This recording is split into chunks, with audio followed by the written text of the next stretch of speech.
Start చేసినప్పుడు అప్పుడు చాలా యంగ్, ప్లస్ దట్టు సినిమా ఇండస్ట్రీకి రావాలి, మనం ఏదో ప్రూవ్ చేసుకోవాలని జీల్ ఒకటి ఉంటుంది. అయినా ఈ రిస్కీ లొకేషన్స్ ఇవన్నీ వెళ్ళి చేయగలిగారు, సక్సెస్ కొట్టారు.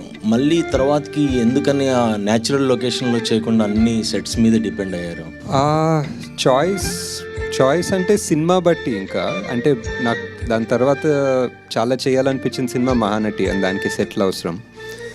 దాని తర్వాత చాలా చేయాలనిపించిన సినిమా కల్కి, దానికి ఆబ్వియస్లీ ఇంకా సెట్స్ అవసరం. సో ఐ థింక్ స్టోరీ బట్టి, ఇంకా it's not, I mean would love to travel.